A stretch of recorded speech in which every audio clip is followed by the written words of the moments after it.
The following is a special presentation of Tony Kurre Radio.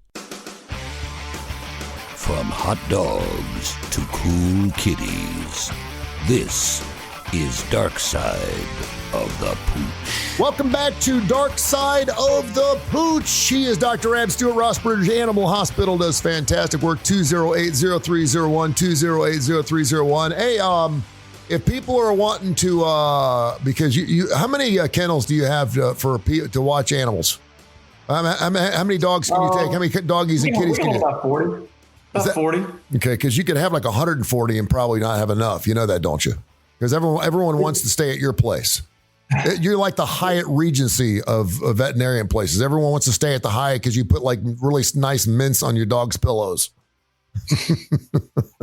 It just I think having a veterinarian there is the main draw. There's boarding places you can house your pets, but a lot of them are just boarding facilities and they don't have a veterinarian there. If something needs to have medication, or heaven forbid something happens, like they get diarrhea or they get a urinary tract infection or they get sick while you're away. Yeah. I mean, we during like heavy boarding times during holidays and stuff, we get pets from these boarding facilities where the dog or cat is there and they just get sick while they're there. And let's be honest, like sometimes boarding is to blame for that. You can have the cleanest, the nicest, the most well manicured and taken care of place in the world, but animals don't like to be boarded sometimes. It stresses them out. They get GI problems. You think this will not? So it's nice to have a veterinarian on staff that can take care of those issues if and when they happen. This one to be boarded right here. Hello, Gizmo. Is that thing said Gizmo? It's not Gizmo. What'd you name that thing? That's Gizmo. Yeah, I got it. The tail. You can see it's a boy. That looks like that could be Davy Crockett hat at any moment. It could be. Thank you, dear.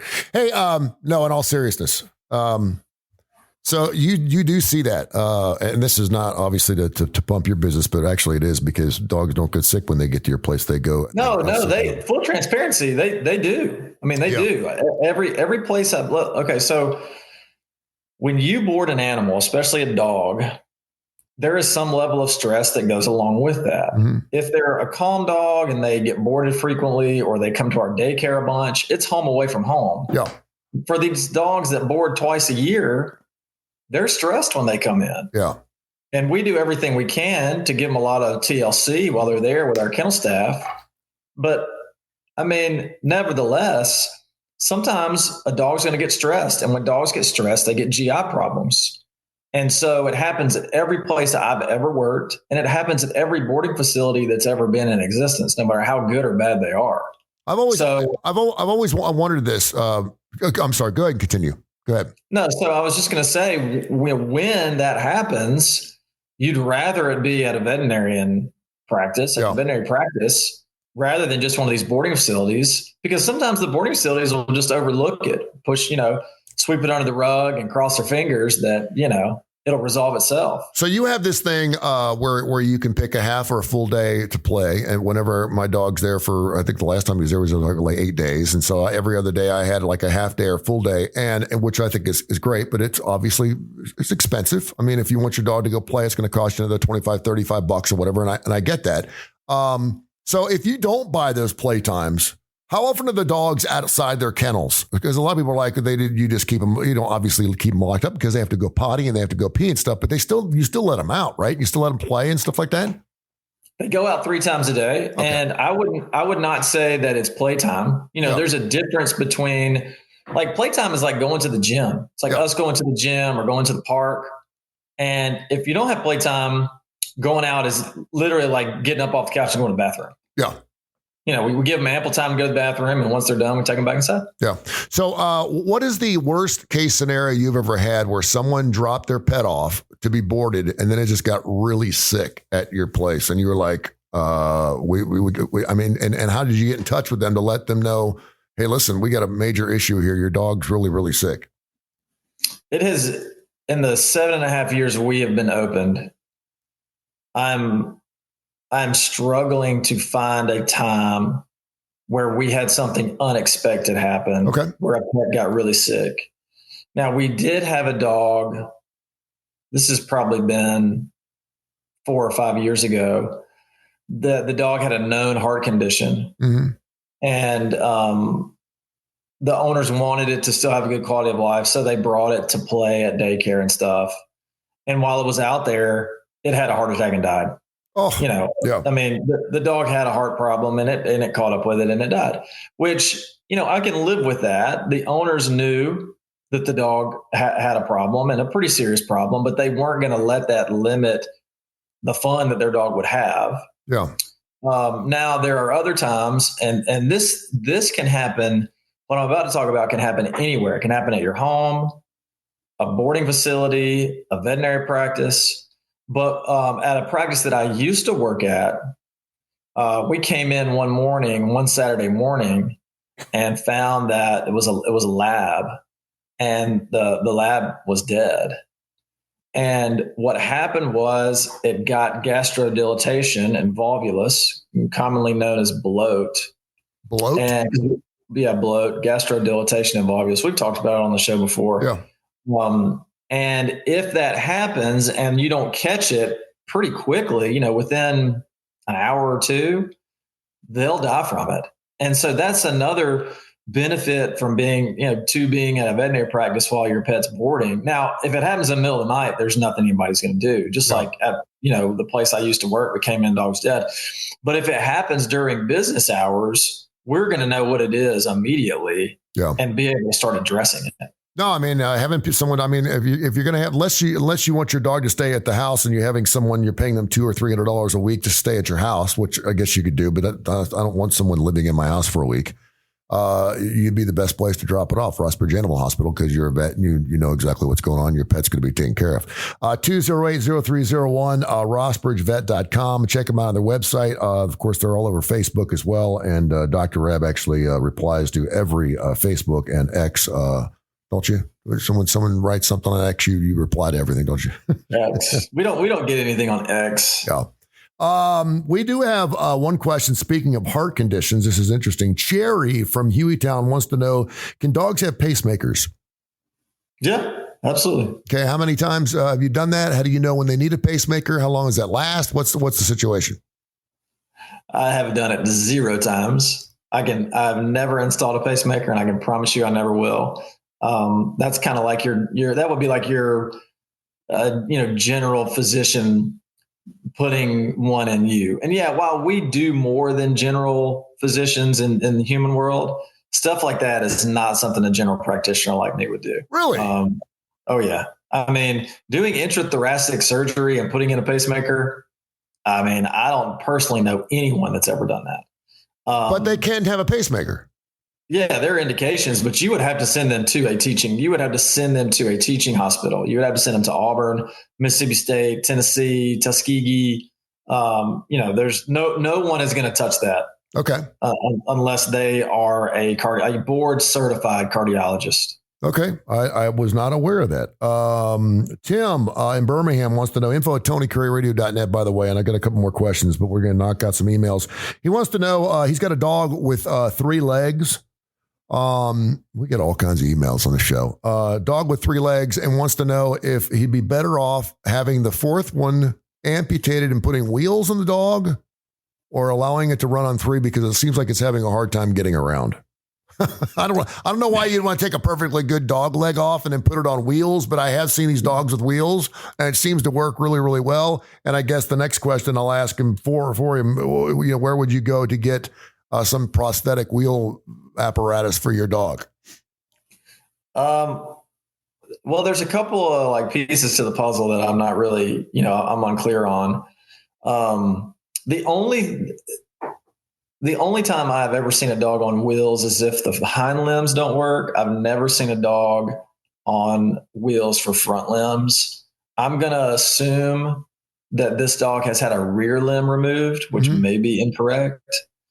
Dogs do really, really well if they have one rear limb removed, because dogs carry a greater than 50% of their body weight on their front legs. Yeah.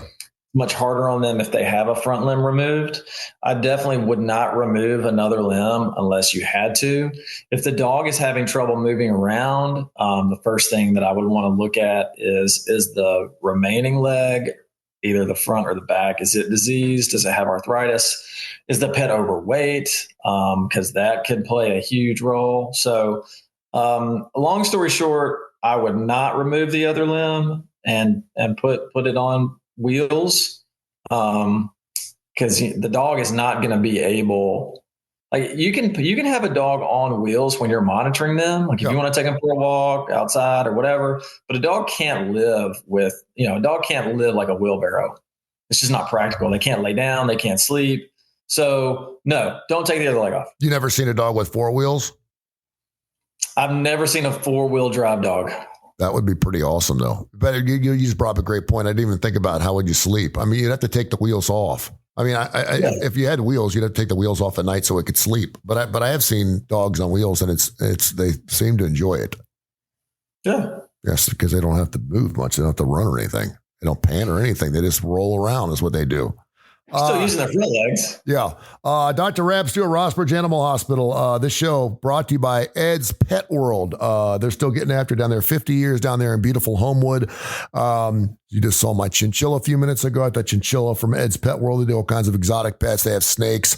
They have tarantulas, spiders, rats for the snakes, all kinds of great birds. They have wonderful fish down there. Check out Ed's Pet World. In business for 50 years. Angie and Seth, the entire crew down there, would love to see it. Ed's Pet World for all your exotic pet needs. And of course, their other store, it's actual toy store. It's called Sasquatch Toys and Comics. They've got comics from the 60s, 70s, and 80s. We talked about baseball cards in the show numerous times. They do wonderful stuff still in the box, all kinds of Star Trek stuff and things like that. So check it out. It is really, really good stuff. Speaking of snakes, I saw the story. It's from 2 hours ago from the Independent. They're eating the deer. They're eating the cats. They're eating 12 dogs a day. Large snakes invade Florida, eating the pets. We knew that these Burmese pythons were a problem. And actually they have, I think it's called the Burmese rodeo every year now, where they sell licenses and you go out and whoever can kill the most Burmese snakes, and you get 2 points for females, you get a 1 point for males. But the more snakes you can kill, you get like a $10,000 prize, something like that. And people think that's disgusting, but these snakes are killing the ecology of the swamplands and everything else, because someone let one go 12, 15 years ago. And now, of course, they have like hundreds of thousands of little baby snakes all over the place. Could you imagine a situation where you'd have to worry about losing your dog? They're saying that a 115-pound Burmese can take down a full deer. Yeah, I've seen pictures. Have you ever seen a snake and an alligator get after it? That's pretty cool. No, I don't know that I've ever seen that, but I've seen some pretty large mammals be eaten by these pythons that you're talking about. There is pull up Burmese python and alligator fight, and you will not believe who wins that one. It's pretty good because once you get an alligator. I mean, you could talk about the teeth and stuff like that, but man, when you get one surrounded and you start squeezing it to death, it don't matter how much. It's pretty nasty. It's pretty fun to watch. Info at TonyCurryRadio.net. Info at TonyCurryRadio.net. Stacy in Northport wants to know. She said her dog keeps licking its paws. She said she's licking all 4 paws to the point where they're sopping wet, but they don't seem to be having any issues with yeast or anything else. What's wrong with my dog? I mean, I would probably disagree that there's an issue, not with yeast, because if the dog licks its feet long enough, it's going to have yeast on its feet. Okay.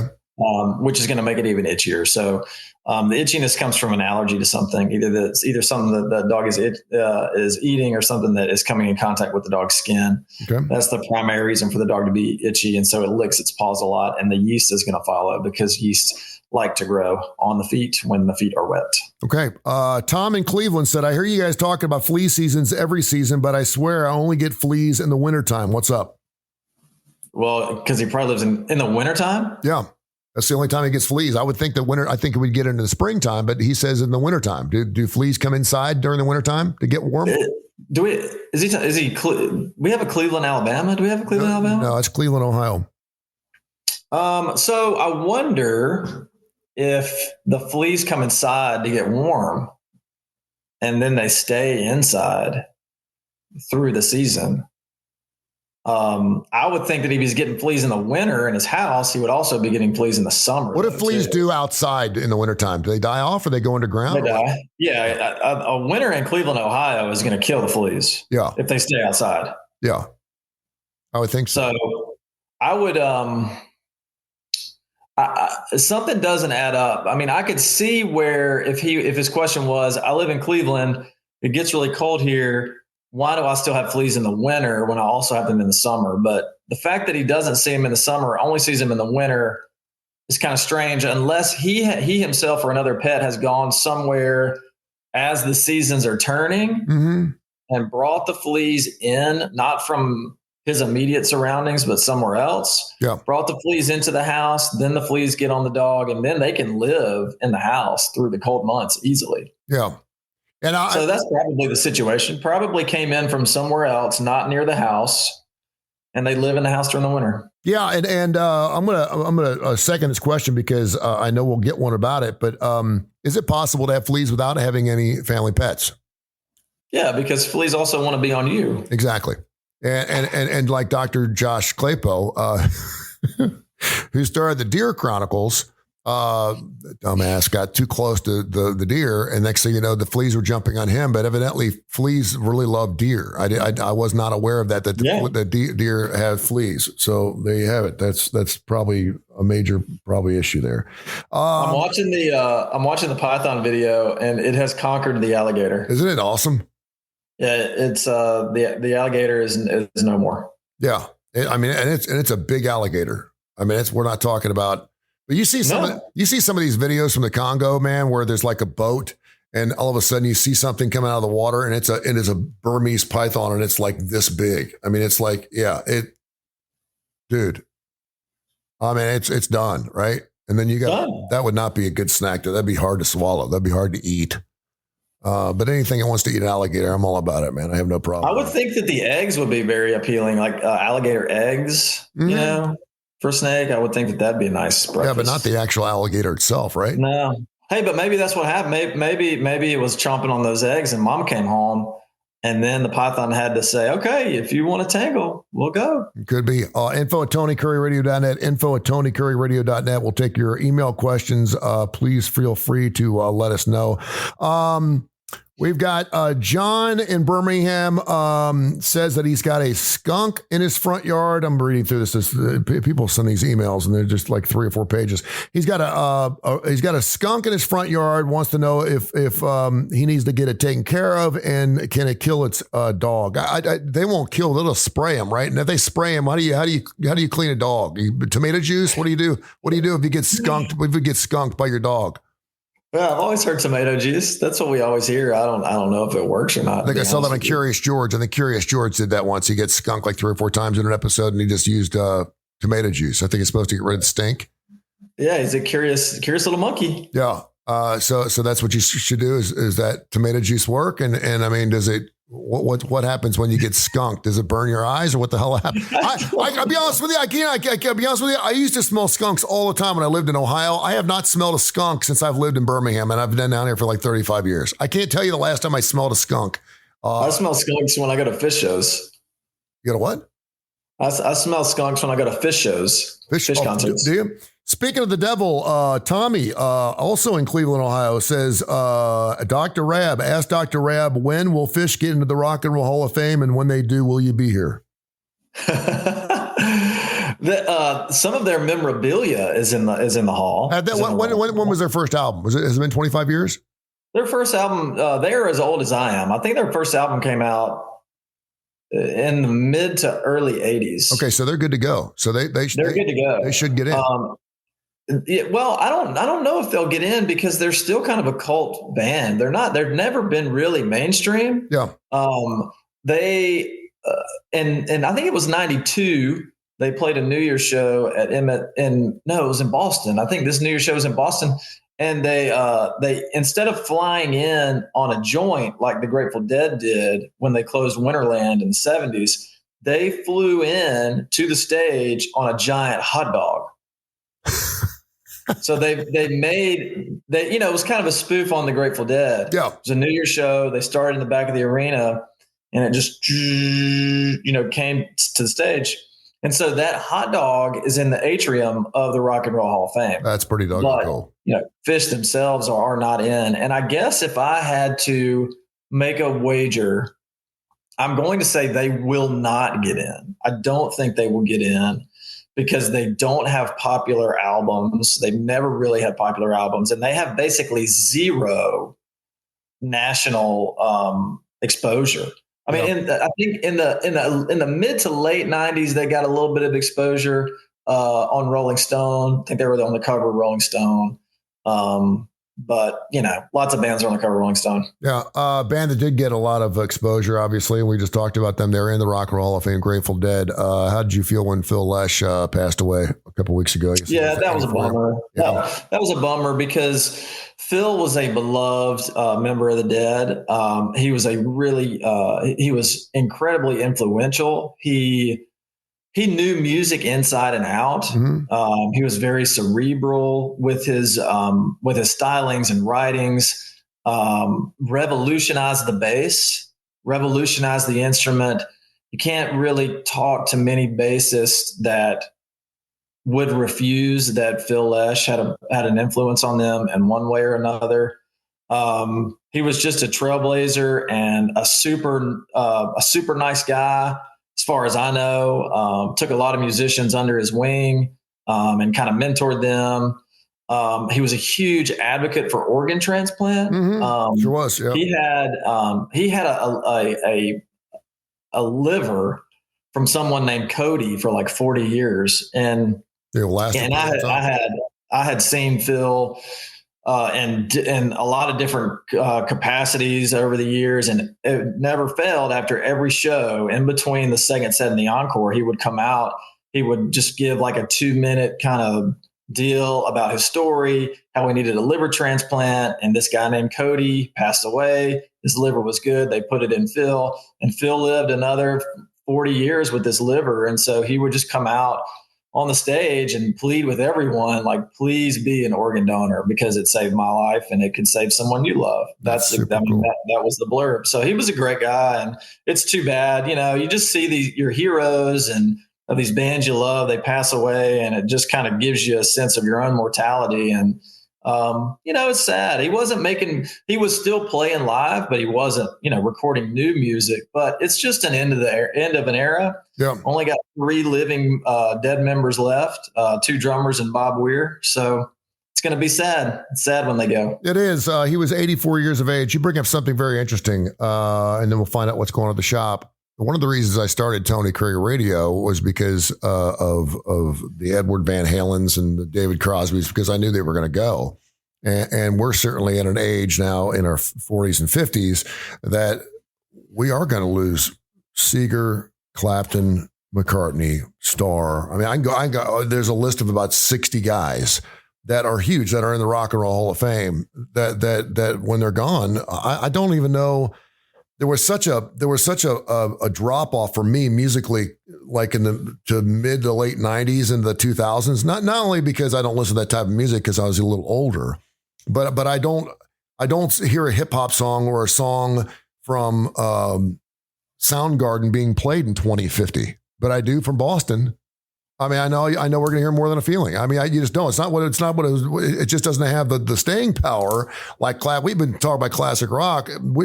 We always thought about country music was going to die off well before classic rock. It's been around for 50 years and it'll never die. It'll never die. But the people who made it will. And I think I brought this up. I don't know if I brought this up with you or maybe Mark Ingram, because he's a big classic rock guy with UAB. But when a rock and roll guy like Rod Stewart's no longer singing his music anymore, he's only doing the storyteller crap. When a guy who wrote a song no longer sings that song, it's a death. It's a death. Like if he never sings Maggie May again, he wrote that song to sing that song so we could hear that song, right? And I know you can hear it on an album. I know you can hear it on a CD, but he sings it. That's how it became. He sang it live in his studio to get it done. And when he no longer sings that song, to know that Elton John may never sing Goodbye Yellow Brick Road again, I mean, it kind of makes me sad. Yeah. Because music means so much to so many people, and we identify it with certain times of our lives. And it's really just, you have a certain song or a band, and it is the soundtrack to your life. Yeah. And so when insert whatever artist there, when that artist dies, you get a sense that you're going to die too, you know? And that's like, for me, that's where the sadness comes in. But, I guess this is a great time to mention, let's not be so gloom and doom. Like, we don't have to fear death, you and I. Yeah. Lots of other people out there, we don't have to be afraid of it. Let me ask you something. Heaven. When you get to heaven, do you think that you'll obviously know the people that have already passed away? Like, I'll see my grandma and grandpa, my mom and dad, and I get that. But do you think I'll know the people that I didn't know during this life? Like, when I get to heaven, can I just walk up to Rod Stewart and say, hey, brother, what's going on? Or do you think we're still going to be separated by the fact that he's going to be celebrity in heaven? I'm just going to be Tony Curry. What do you think? I don't think there will be any celebrity in heaven. I think there'll only be 3 celebrities. Well, no, it's Rod Stewart, right? I mean, I'll go, dude, that's Robert Plant right there. I mean, but like, I'm in my mind, I'm going to say that, yeah, we're going to be able to know the people. But I think that, I don't think that there's going to be any, well, I'm sure there's some biblical hierarchy, of course, God, Jesus, Holy Spirit. Yeah. The saints, the martyrs, people like that. But as far as like celebrity on earth translating to heavenly celebrity, like in a pop culture sense, I don't think that exists. That's just an opinion. That's not biblical. There's nothing in the Bible that says that. That's interesting.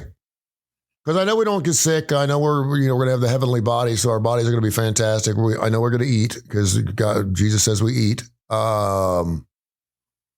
Yeah, that's going to be interesting when we get up there, to know that we can just know anybody, and that's going to be crazy. And I think that maybe you can be like, oh, there's Robert Plant, but Robert Plant's no more important than you are.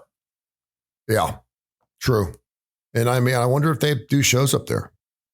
Oh, I hope they do. There's got to be concerts in heaven, right? I mean, seriously. Oh man, God, dude, no, there are 100% concerts in heaven. Yeah, I have no doubt about that. That's good. We should do a show on that. That'd be great. All right. Anything going on at the shop? Anything special happening? Oh, I'm off today. I have no idea. Now my wheels are turning about who would be in my celestial all-star band. Mm-hmm. Talk about Ringo Starr's all-star band, man. They'd have right inside the pearly gates, brother. That'd be awesome. Yeah. Yeah, we'll talk. We need to. Someone's going to ask a question one week, and it's going to be, who's in your celestial all-star band? That'd be pretty cool. We'll do that for next week. All right. Tell people how they can find you, man. Email us, rossbridgeanimalhospital@gmail.com. Call us 208-0301, or you can message us on the Facebook. Thank you, buddy. I appreciate you. Fare thee well, Phil. Oh, I love that. Dr. Ab's always brought to you by, of course, the fine folks right down there at Ed's Pet World. They're open Wednesday, Thursday, Friday, Saturday, Sunday through the weekend. Check them out. 50 years in the business. They've got everything, exotic pets, you name it. They've got it down there. Everything from chinchillas, like I like it. They got tons of fish. They've got parakeets. They got the giant tortoise down there. All kinds of great animals down there. Check out Ed's Pet World. Of course, also Sasquatch toys and comics down there on Citation Lane. Everything from the 60s, 70s, 80s. Stuff is still unopened in the boxes. They got fantastic stuff. Check it out. Thank you, sir. Appreciate you. This has been a special presentation of Tony Curry Radio.